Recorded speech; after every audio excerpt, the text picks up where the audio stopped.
Stroke has no age class, financial class, or any class. It's for everyone.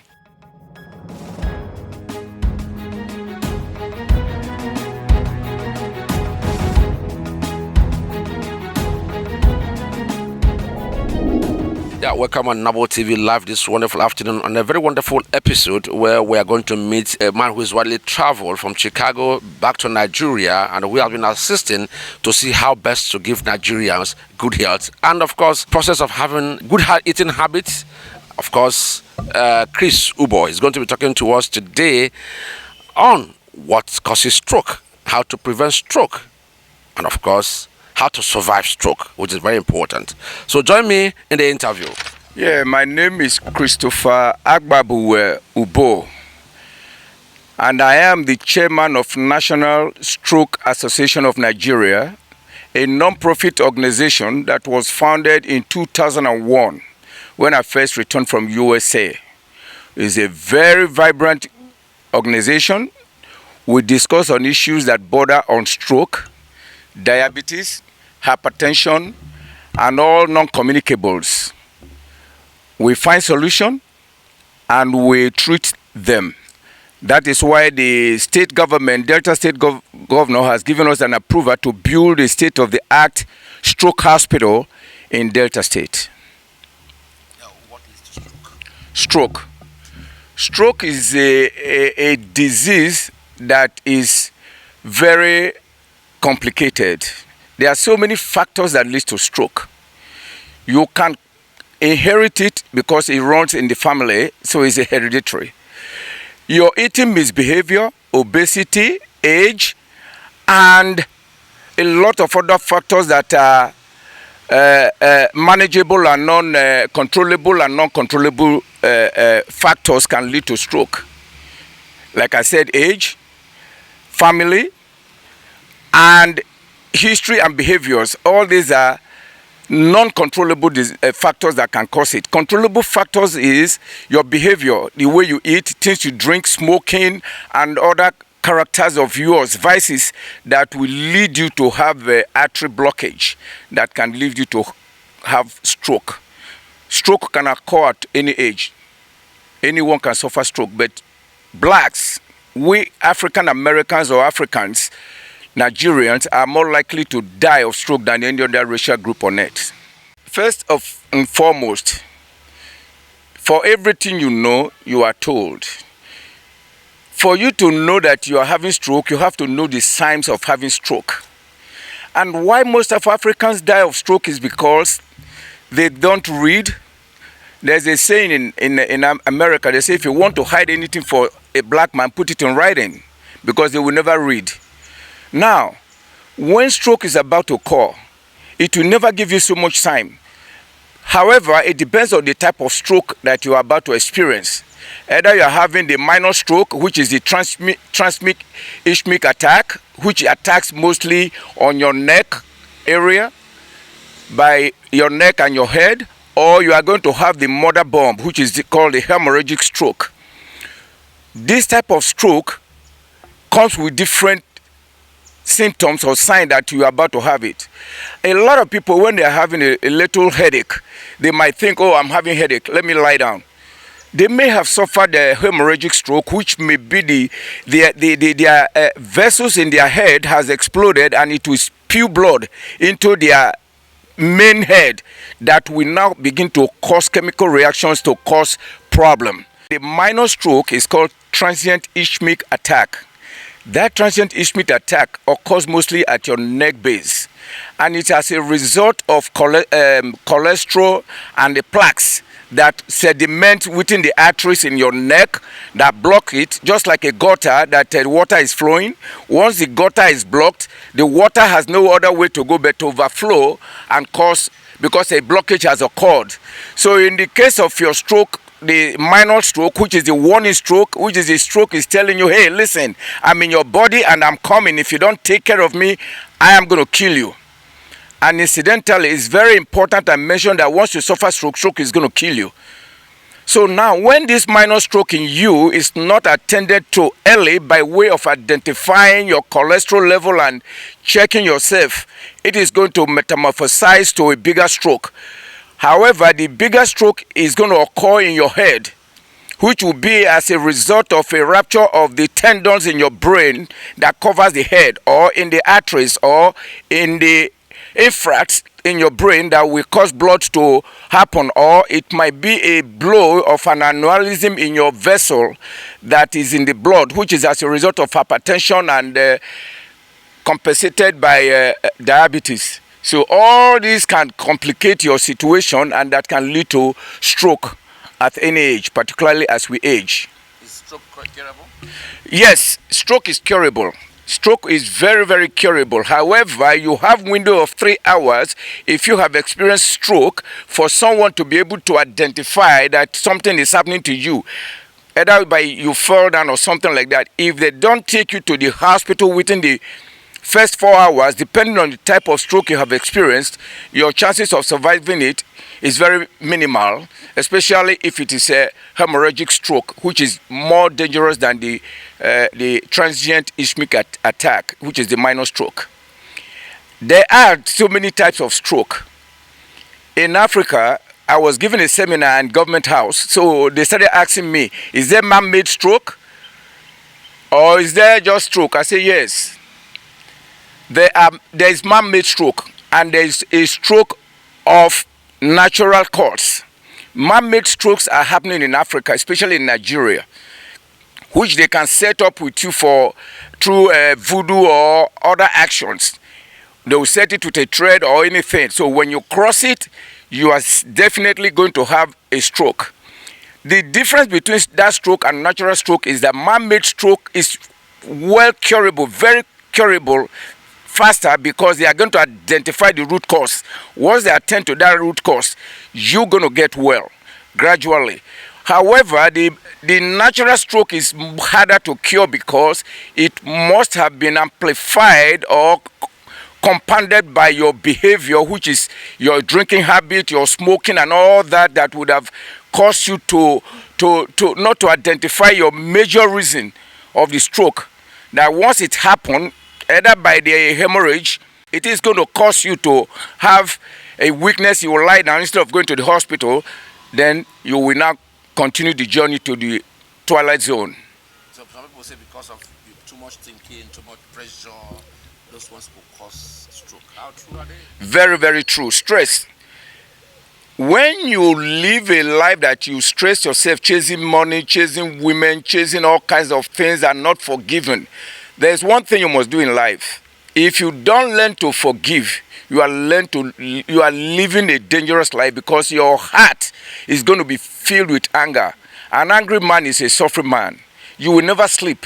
You will never be happy. So that will precipitate a strong elevation of hypertension in you. Once that hypertension is there and is not reduced, you have a problem. I give an example. If you take up and take a race from here for another 10 minutes, your heart will be palpitating very strongly. However, when you see now over a period of time, you will calm down and your heart will go to normal beating. Same is hypertension. If your hypertension level goes up and nothing is done to abate it, you are bound to get into trouble, especially when it goes to like 150, 180, over 95 and above to 100. You are in trouble. Once it gets to 110, 120, especially the diastolic,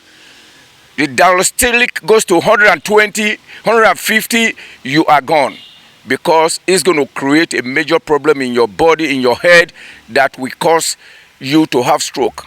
Because right before now, a lot of myth surrounds stroke. Many people doesn't know where stroke occur.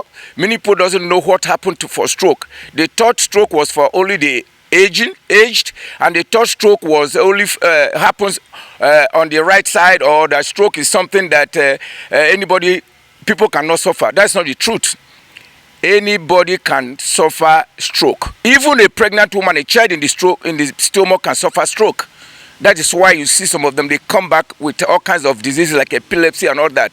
Their mother, when they develop that hypertension when they are pregnant, or when they develop diabetes when they are pregnant, which is called gestational diabetes. That diabetes will complement the hypertension that will cause the woman to have stroke, and it will affect the child that is in the stomach. In other words, anybody can suffer stroke, but however, stroke are more likely to occur more as we get older, because a lot of people are chasing money, and because they are not prepared, we do not go to find out our status early, i.e., you will never know your cholesterol is elevated unless you go and check. In Africa, we don't have clinics where people can go and check whether they are diabetic, whether they have hypertension, or whether they have a cholesterol problem. And two, they smoke, and two, they drink, and two, they do a whole lot of other things that can precipitate early onset of stroke. Therefore, for one to avoid early onset of stroke, you must be able to start early. Before the age of 45, even 30, you must be going to do yearly physical analysis of your status.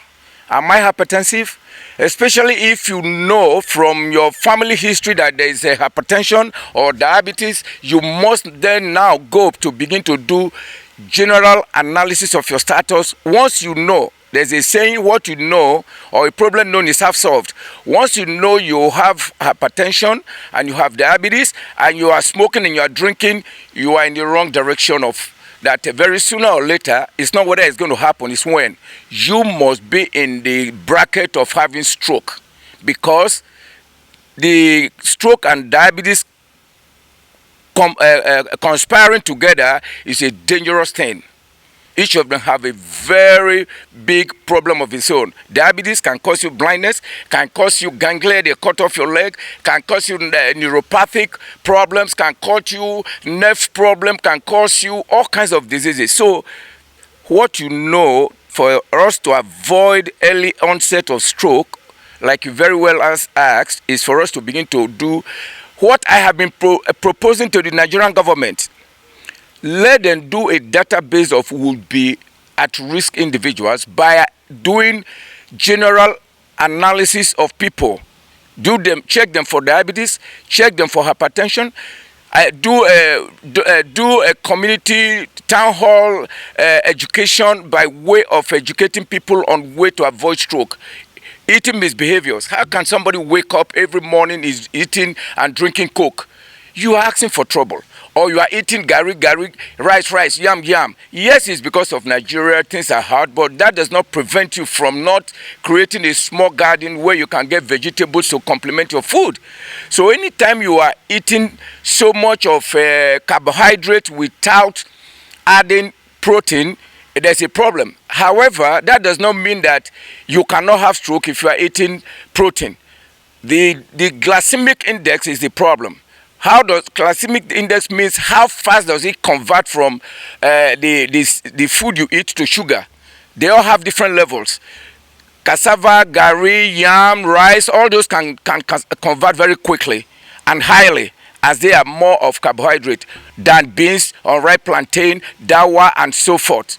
So my recommendation is not 011 or 101, but it's called, my recommendation for anybody who wants to avoid early onset of stroke is to begin to eat little by little. Eat small quantity. You can eat 7 times a day, but eat it small, not eat like what they used to say, things fall apart.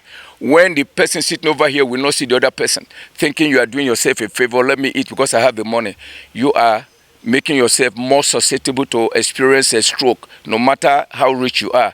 Stroke has no age class, financial class, or any class. It's for everyone. So you must start early to begin to check yourself, manage yourself by way of your eating, and especially you must be active.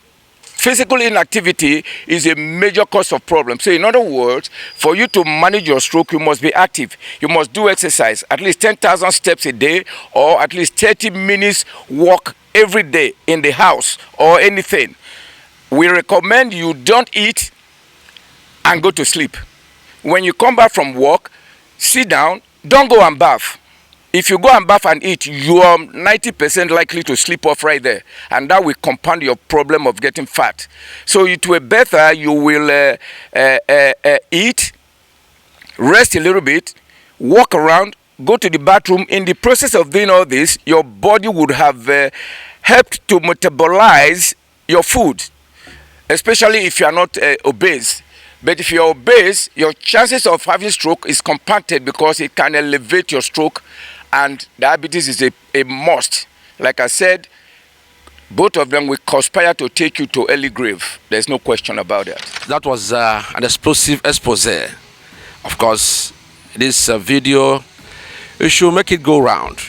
Your family, your village, anyone at all that has stroke, in fact, from the age of 30, you need to watch this video. It shouldn't be for Noble TV team alone. Everyone should watch this video. It will assist you. And of course, for further inquiries, get across to Noble TV. For further inquiries, get across to Chris Subo. He's on Twitter, he's on Facebook, Instagram. Get across to him. If you have private discussion with him on how to assist you to get your own that is down with stroke up, he's going to assist you. So get across to him. This is Noble TV Live. I remain yours sincerely, Chidi Peters. In the next episode, we shall be talking about killer portraits. That has been everywhere. Don't fail to share, like, subscribe, and press on the notification button for more updates. Bye bye for now.